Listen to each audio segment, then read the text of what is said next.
Dans cette petite vidéo, on va s'intéresser à le cas très classique d'un solénoïde infini.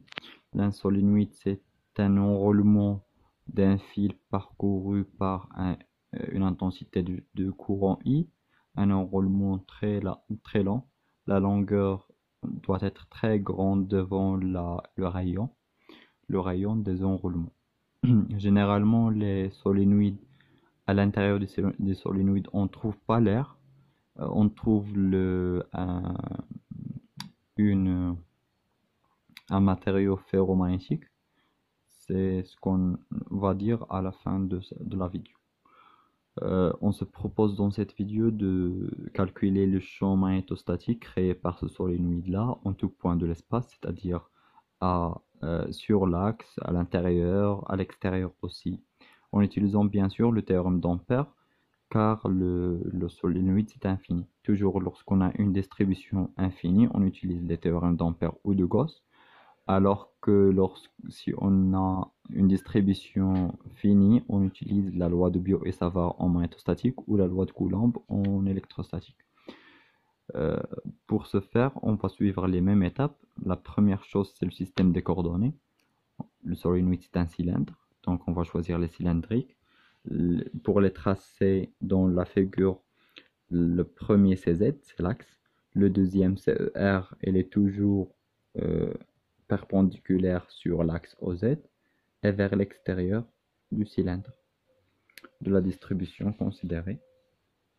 Et pour déterminer phi, est-ce qu'elle est sortant ou entrant, on utilise la règle de la main droite. On a EZ, ER, et donc E phi c'est sortant.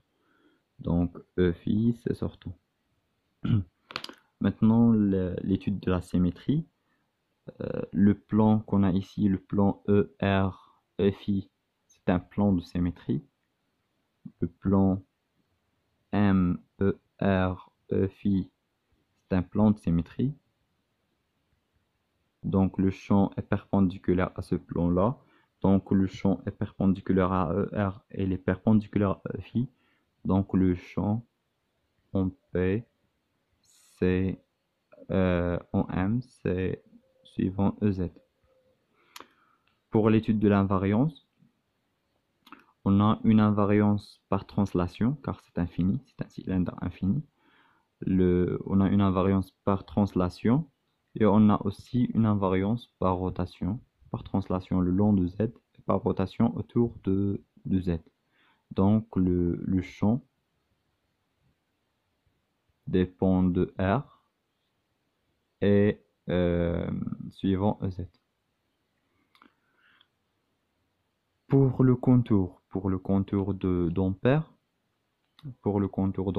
on n'a pas un courant, axial. Le courant ne suit pas l'axe, c'est un courant hélicoïdal, donc on n'utilise pas le cercle, le, le contour circulaire, mais on utilise un contour rectangulaire. Comment on obtient ce rectangle-là? On a dit qu'on fixe cette coordonnée-là et on suit le vecteur qu'on a ici. Si on fixe R, c'est-à-dire on reste sur la même distance de l'axe OZ, et on suit le vecteur EZ, on va tracer un segment. On va tracer un segment ici. Un segment, c'est la partie, donc le contour doit être rectangulaire. Pourquoi? Pour tracer le reste, on fixe maintenant EZ et on varie R. Voici l'autre segment. Maintenant, on refixe R et on suit Z. On va tracer un autre segment. Et la dernière étape, c'est on fixe Z et on suit R. On suit R et on va tracer notre rectangle. C'est notre contour rectangulaire. On a trois possibilités d'avoir ce rectangle-là, de tracer ce rectangle. On peut tracer un rectangle totalement en dehors de solénoïde, totalement à l'intérieur du solénoïde, ou comme ceci, la moitié à l'intérieur et la moitié à l'extérieur. On va dire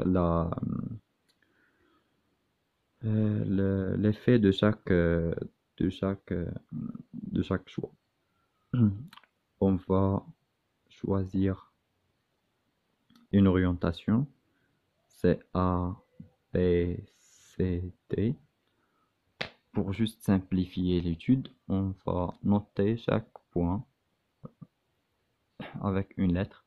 Pour ne pas confondre le point P avec le champ P, on va changer le nom de ce point-là en E, A, E, C, D.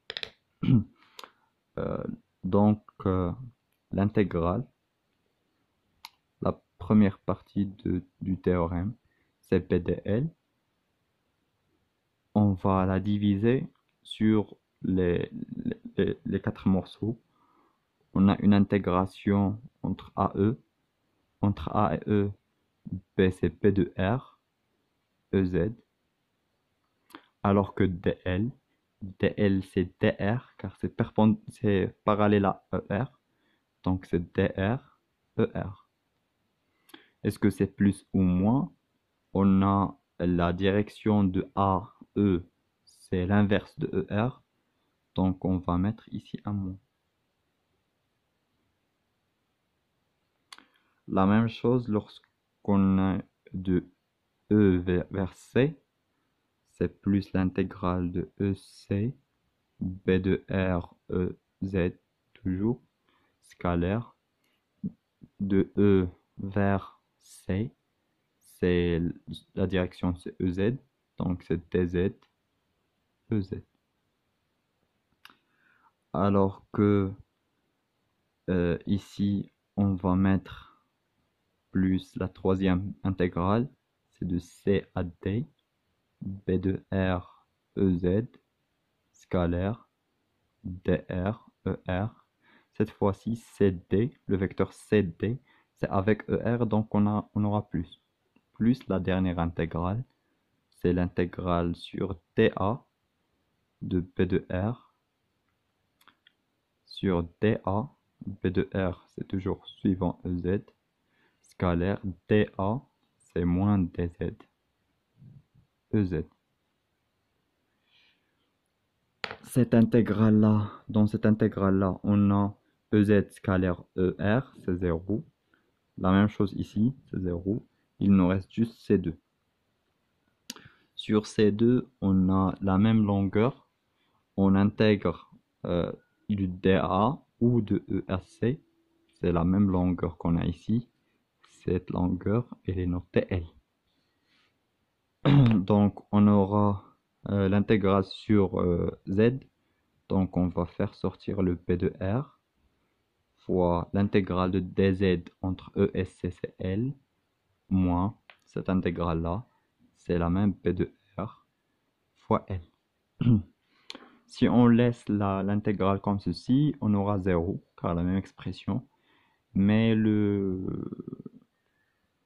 piège ici, c'est que ce R-là n'est pas le même R ici, car l'intégrale, celui-là vient de cette intégrale-là, et EC, c'est pas à la même, il n'a pas le même R que AD. AD. On a ici un R1 et là un R2. La distance entre l'axe S et ce segment-là, c'est R1 et la distance entre l'axe et AD, c'est R2. Donc on aura ici pour AC, c'est R1 et ici c'est R2. La deuxième partie de l'intégrale, c'est le courant. C'est la somme, c'est le courant, c'est-à-dire les I enlacés. Les I enlacés, on a trois cas, soit que le contour est à l'extérieur, le contour à l'intérieur, ou un contour comme celui qu'on a tracé ici, c'est-à-dire la moitié intérieur, extérieur. La moitié à l'extérieur et la moitié à l'intérieur. Pour un contour à l'extérieur, totalement à l'extérieur, c'est comme ceci. On n'aura pas de courant qui traverse ce contour-là, donc c'est 0. Le I pour un contour à l'extérieur, c'est 0. On l'a sait, c'est 0. Le I, c'est 0, donc P, c'est 0. Pas P, c'est 0. Si le I égale à 0, à partir de cette relation-là, on aura B de R1 égale à B de R2. B de R1 égale à B de R2, quel que soit R1 et R2, donc c'est une constante qu'on note P extérieur. Le champ B à l'extérieur, il est constant et il est noté B extérieur. Cette valeur-là est valable quel que soit R à l'extérieur du solénoïde. Si on est à une distance très infinie, très loin du solénoïde, le champ doit être nul. Donc ce P extérieur doit être nul. Car cette B extérieur est valable quel que soit R à l'extérieur du solénoïde. Et lorsqu'on est très loin du solénoïde, on n'a pas de courant, donc on n'a pas de champ magnétique, donc B doit être égal à 0. À l'intérieur, on aura la même chose si on a un contour totalement à l'intérieur comme ceci. Le solénoïde, c'est un cylindre, c'est la surface d'un cylindre, et celui la surface d'un cylindre. Si on met un contour à l'intérieur, on n'a pas de courant qui traverse la surface de ce rectangle-là, donc la même chose ici, I égale à 0, et on aura toujours B de R1 égale à B de R2 égale à B intérieur dans ce cas-là. Le champ B à l'intérieur du cylindre, c'est 0, c'est constant, c'est-à-dire qu'il ne dépend pas de R. On a le même champ, la même amplitude de champ à l'intérieur d'un solénoïde infini. Alors que dans le troisième cas, c'est le cas qu'on a étudié ici, une partie à l'intérieur, une partie à l'extérieur. On aura B de R1, R1 c'est la partie AC, c'est à l'intérieur, donc on aura cette relation-là devient P intérieur fois L égale moins PR2, c'est le champ à l'extérieur, c'est P extérieur fois L égale à mu0 fois l'I enlacé. Comment on compte les I qui traversent ce contour-là? C'est ce fil-là possède un I, la même chose que celui-là, la même chose que celui-là. Donc on a un nombre de spires qui traversent ce contour-là. Un nombre de spires, c'est le N fois I. Maintenant, est-ce qu'on aura plus I ou moins I? C'est selon la règle qu'on a dit ultérieurement. Dans la vidéo précédente, on suit le contour avec la main droite. On suit le contour et on aura la direction du champ de courant qui doit être compté positivement. Si on dirige le contour de A à E dans cette direction-là, on aura le courant qui est positif, c'est le courant sortant, c'est ce courant-là. Donc ce courant sera compté positif. Donc on aura un plus. La même chose ici, le B extérieur c'est 0. On aura donc B intérieur. On aura donc B à l'intérieur égale à mu0 N sur L fois I. Donc B en M, il a deux expressions, soit 0 si R est supérieur au rayon de solénoïde, et c'est mu0 NI si R est inférieur à R0. Le N qu'on a ici, le N, c'est grand N sur L, c'est le nombre de spires par unité de longueur. C'est-à-dire si on choisit une longueur L, on compte le nombre de spires qui traversent de spire de ce contour-là, dans cette longueur-là. On a par exemple ici une longueur L. On compte le nombre de spires. 1, 2, 3, 4, 5. Donc c'est 5 sur L et on aura la valeur de N. Chaque solénoïde est caractérisé par son N ou son grand N et L. Et on peut déterminer le petit n. C'est les deux expressions pour un solénoïde infini. On peut les démontrer cette expression, c'est suivant EZ. On peut démontrer cette expression en utilisant le théorème d'Ampère comme ceci, ou on peut la démontrer en utilisant la loi de Biot et Savart, en commençant par un solénoïde fini et on termine par un solénoïde infini.